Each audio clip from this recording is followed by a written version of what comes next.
I need a refill in a second here. What's that stuff you're using there, Christian? This is super clean. It's like the best freaking cleaner on earth. No, literally. I use this on like everything. Do you brush your teeth with it? Yeah, sometimes. I'm getting ready for a date or something, I just freaking... Wait a minute, you're dating? I don't know. All right, well, this thing was completely up to pretty much like right there in water, so we're doing everything that we can to try and mitigate any rust or anything like that. So we are pressure washing it. We've got everything out of the interior. We even just got some dry ice from Publix and knocking out, what is it, this called sound deadening? Yeah. It's my first time ever doing this. Yeah, I remember seeing Juan do this like, I don't know, a couple months back on your car when you were doing it. On the LZ? Yeah, I was doing it on this. I didn't even know you did that. But yeah. I got time for that. Just crushing up. On there and just let it eat and you hear the crackle tune and just gotta spread it around, making sure it's all even, all over the place. as you saw, spent a bit of time trying to get all of the sound deadening stuff out there. We are going to put some stuff back in there. This thing pushes so easy now. Obviously it weighs like nothing. It's definitely at her lightest point that she will ever be. Looking really, really good at the moment. But we are going to flood this thing with some super clean, top to bottom, pressure wash this thing out, get out anything that could possibly cause any rust, and yeah, she's moving along great. Oh yeah, look at all that yummy water. Oh, it got in my eye! Of course, I say something stupid and then boom, in my face. Go figure. Get it done.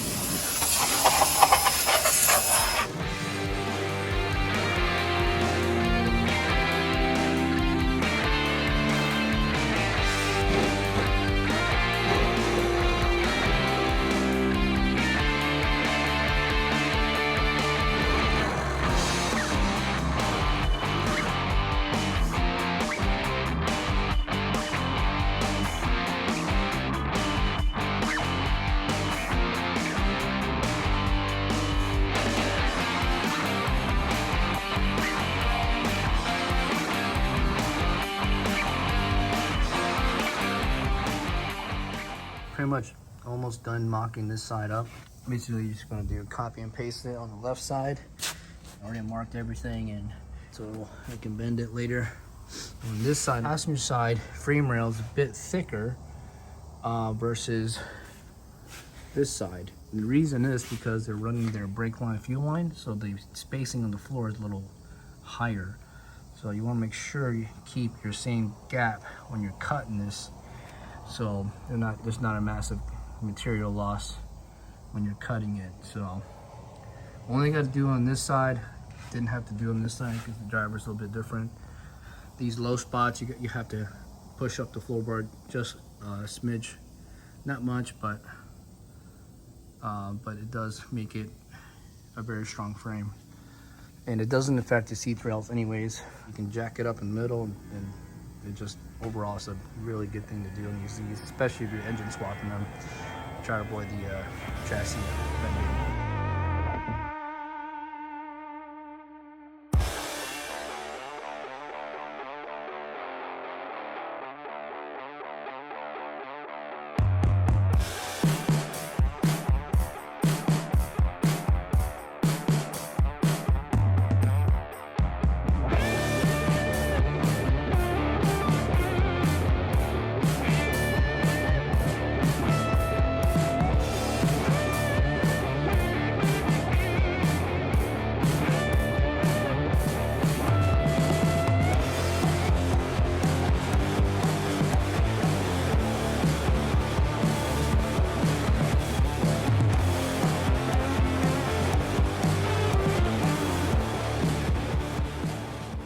So we got a cut, and you can see the difference between the left and right.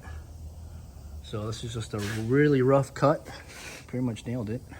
Usually it goes this far, but I never want to take all the material off. I work as I go.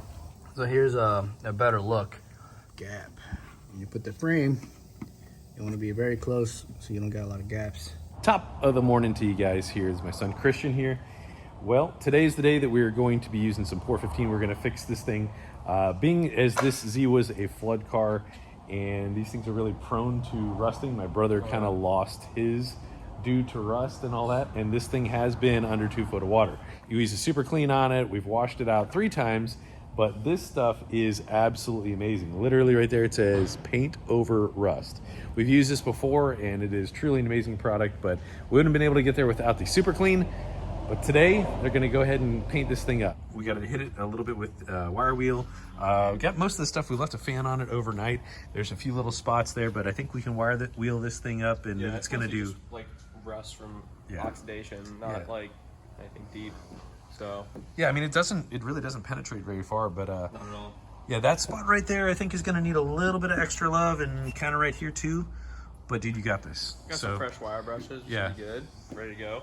I'll do a little bit more prep work and start painting it. Yeah, your brother's gonna start a little later. He just had to run some errands with somebody else, but some errands with Aaron. Oh, you heard, that's my boy. Cheese ball.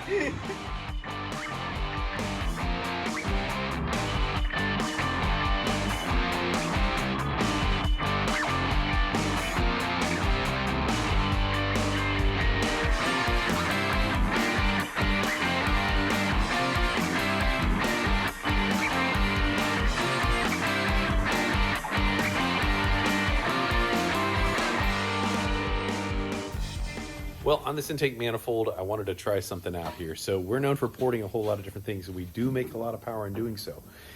But it's all about that low-hanging fruit. You know, we got to be able to try and get everything that's there, and I want to try and optimize it.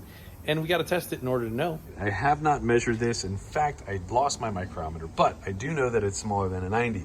So this is a 90 millimeter throttle body off an LS3 car. And I'm going to guess that it's about 8 millimeters smaller than that. So maybe an 80, 82-ish throttle body. So what we're going to do is I'm going to try and rough this up, build it up, make a flange here, and so that we can still use these same bosses, because again, those are into the plastic right there. So I'm going to try and cut this guy so that that will still work. If we can get an Allen head bolt to be able to work in there, I think we can be able to make this happen while optimizing this intake manifold as far as we can, because we don't have another option right now. Let's get this thing completely optimized. I'm going to port this as well a little later. And at that point, I think we'll have the best possible intake manifold that we can run on an Atlas without going to a sheet metal one.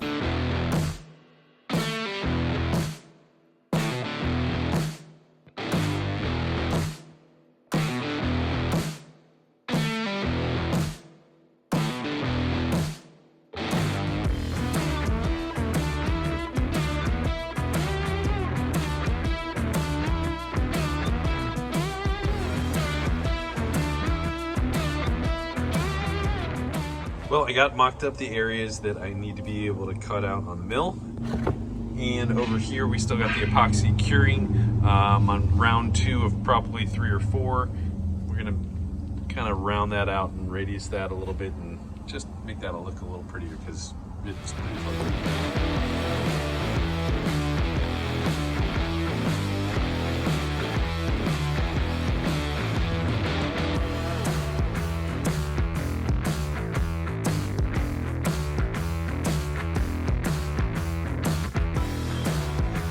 Well, you get the idea. We're about halfway there.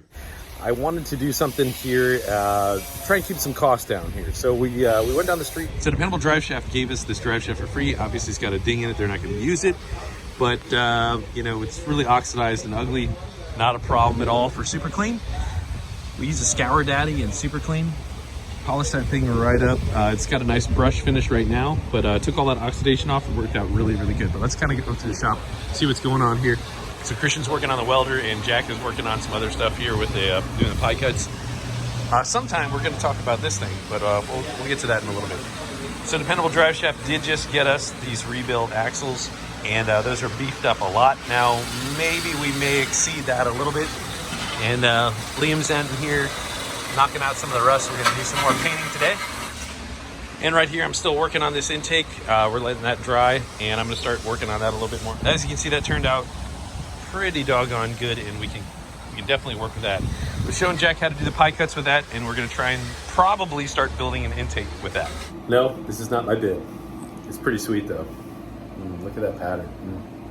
Well, we got our manifold right here, and I did the first little spot of kind of just trying to flatten that out on the belt sander. But we are doing twofold in order to completely optimize this manifold. So we're trying to take that out about as far as we can to the boss, that is, and we're also going to port this. And we can see the witness mark of where the cylinder head goes to right along there. And it's a little crusty, you can kind of see those lines right there. Built up carbon, but yeah, we're gonna knock that out. I'm gonna do one part at a time and I'll kind of show you how the progress goes. I wanna do a couple other things to probably knock this down. We'll maybe take these off and, you know, make them a little bit less ugly. We're just trying to go for the absolute best possible optimization of this intake manifold, and I think that we're on the path.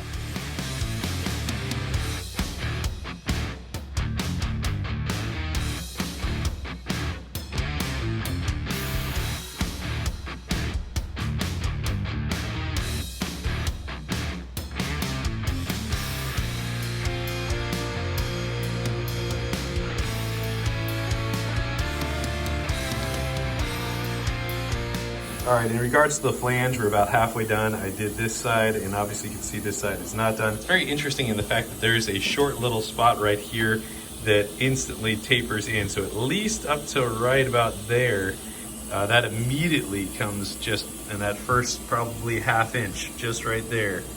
So taking that down, I think will definitely help out a little bit. I radiused everything on this side quite a bit, opening that up. It does contribute minutely to having a little bit more plenum volume by removing this guy.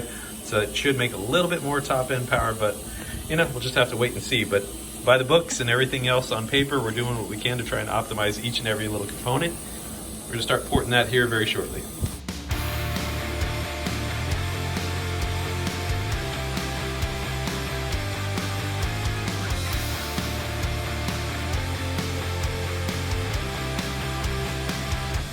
A little bit more than halfway right now.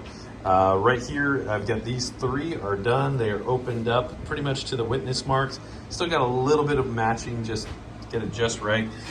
There is a little spot right there that is very, very thin. And as I try and match that, because that was like a little step right there, it kind of peeled up on me. So this is my first time porting this manifold. Kind of learning as I go here, but it's better. We got 5 to 7 horsepower out of it. I'd say it's totally worth it. Still got these 3 to go. I kind of reshaped this, just got a lot of the crap off of it that was kind of, you know, built up, and I'm gonna sand it a little bit more. I gotta go another layer, put a little bit of probably some RTV and or another layer of epoxy on there, but the RTV will probably act as my gasket maker. And I think I'm very, very close on the throttle body. I got to get some special bolts, some Allen head bolts that are going to fit in there, but hey, I'm super excited with the way this is turning out. Well, it does pay to be a hoarder.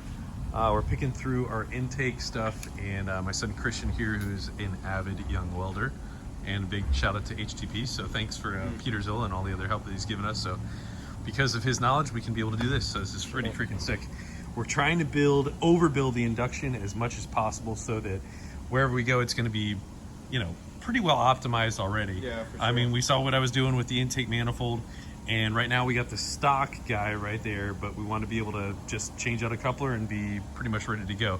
So that shouldn't be a problem. We did some pie cuts. You saw a little bit of that stuff earlier. We've done a quick little like 5-inch section right there, and go ahead and put that up real fast. Yeah, so we were already mocking up some of the basic stuff and understanding where they're gonna go. So we can just get like a nice little shot. We'll get like 1 or 2 of the angles figured out first, and then go from there. Yeah, so we just, with a paint pen, got those guys lined up. You'll see him go ahead and tack this stuff up. So this was a old fuel filter mount, actually. We're gonna remove that guy to be able to get a little bit more space here.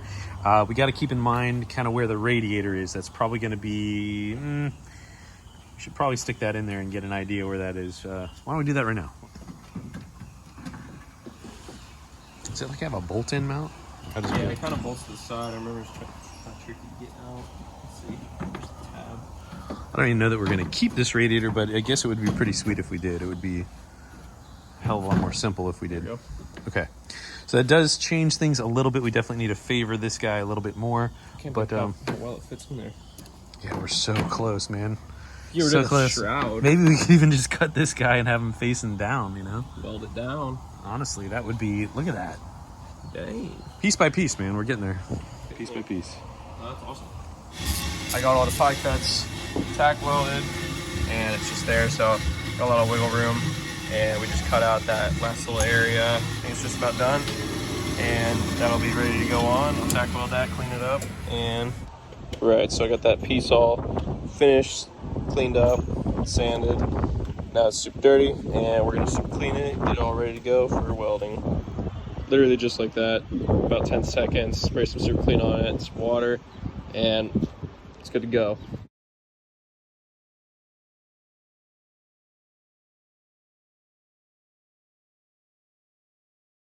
Well, we have definitely moved the needle this time here. We have made progress on a number of different areas, both on the chassis, on addressing some rust, the induction. We've pretty much optimized the whole induction this round right here in this episode. Next episode, we're probably going to be doing some stuff with the exhaust. We got to mount some things more permanently, like the engine and trans and stuff. But I want to share with you a message that we got today. Basically, you have kids, wife, whatever. A lot of times we can lash out, and that's not really acting with grace. And I do it sometimes with my employees and family and so on and so forth. And just having a little bit more grace with everything that we're doing because we've been given such grace. So wanted to share that with you guys. Also wanted to share with you a song here. This is one called From the Inside Out by that's Hillsong United. Definitely an awesome, uplifting song. So God bless you guys. Thank you so very much for watching, and we'll see you next episode.